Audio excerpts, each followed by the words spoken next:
Welcome back to Close Up. The intent today was to make this a chairman-to-chairman program for both parties, but NHGOP Chairman Steve Stepanek was not available. So, representing the NHGOP this morning is RNC committeewoman and longtime Republican activist Juliana Bergeron. Juliana, thank you for joining us this morning. Oh, you're welcome. Good morning. So, first question across the board is your read on the midterm election results. Republicans did well in some races, but it feels like they probably should have done better.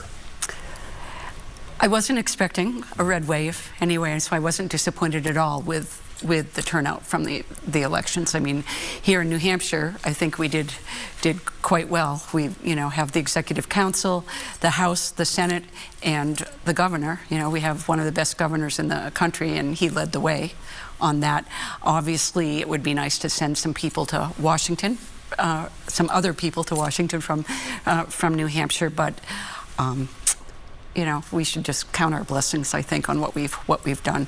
Nationwide, we've taken the House, and that helps. The Senate might be a little bit of a disappointment, but all in all, I mean, I'm pretty happy with how it turned out. The opportunity was there, though, in the Senate race and in the 1st Congressional District. In your opinion, why didn't that happen in terms of a flip? I think, well, a couple of things. I think that the Democrats made abortion the issue, and there was a lot of misstatements out there about abortion, about what our law is in New Hampshire, and I think a lot of people feared that, you heard that Don Bolduc would put a complete ban on abortion. A lot of those statements weren't true, but they were there, and there were a lot of mailers. The Democrats spent a lot of money the last couple of weeks putting mailers out that came to my house too, and most of what they said was lies. So I think that hurt us.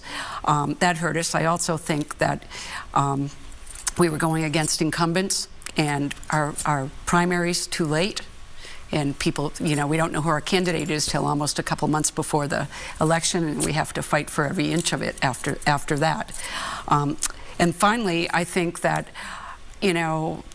we had so many people running in every primary that I'm not sure that always helps us. I mean, I know everybody has the right to run. It's up to them what they do, but I think that if we could have balanced that a little more, we would have had candidates that would come through the primary less banged up. Yeah, and certainly one of the biggest difficulties in the later primary is that the wounds that need to heal in a party sometimes don't in those final 2 months. Absolutely. There was no time for it. You mentioned the abortion issue. I'm curious, it's a gale force attack from the Democrats, and it looks like it's going to be that way for a while. Right. Do the Republicans need to change anything about their messaging, particularly to women? Absolutely, we need to change our messaging because, the abortion laws in New Hampshire are much more liberal than most of Europe.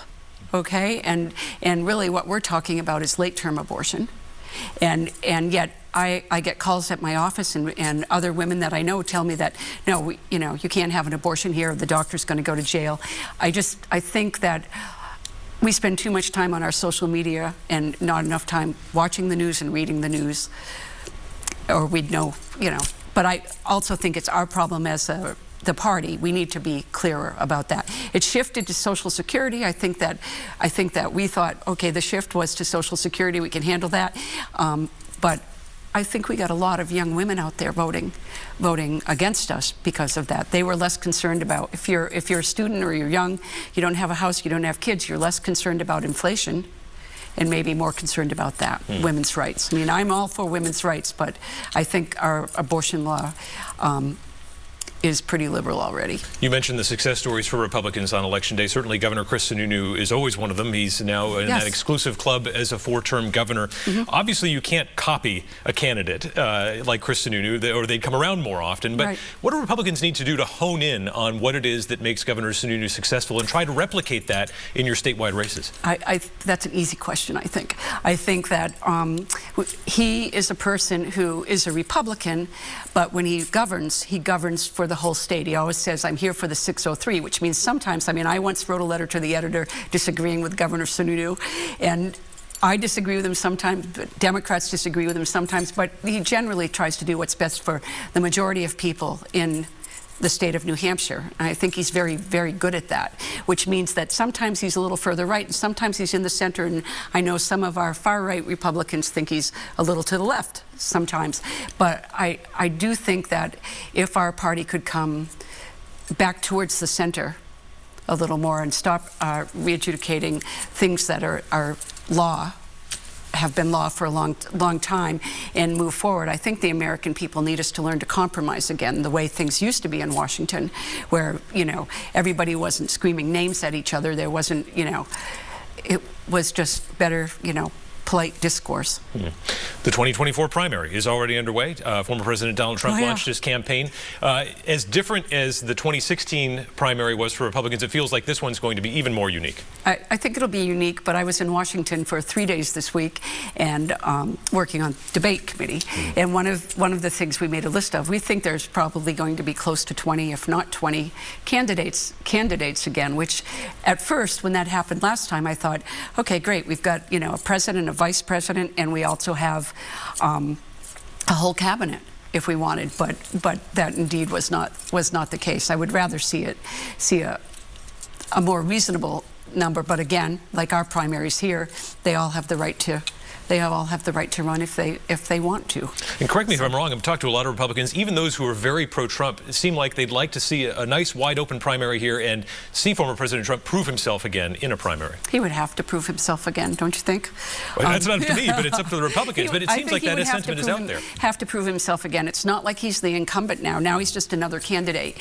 And as the National Committee woman with the other people running New Hampshire GOP, we're going to be completely neutral because you can't have the first in the nation primary if we're not neutral. So he's not going to get special treatment from either the RNC or from New Hampshire GOP. Question for you here in the dimensionality of this. If the Democratic National Committee does move forward and try to take away first in the nation status on the Democratic side, could we see some collateral damage to the calendar, essentially? If the Secretary of State starts needing to do battle with other states, could that impact the Republican primary?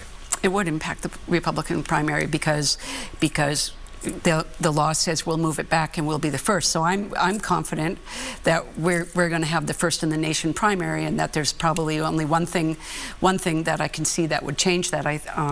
Melanie Levesque was just elected to be the candidate for Secretary of State, and she's a smart lady, but a partisan Democrat. And if the Democrats succeed, and you know, they'd have to have some of our people too, but if they succeeded in electing her for that, I think she would probably move it, and New Hampshire would lose the first in the nation, which I think would be, you know, you have all these people interested in politics in New Hampshire, and for many of them it's because they participated in the first in the nation.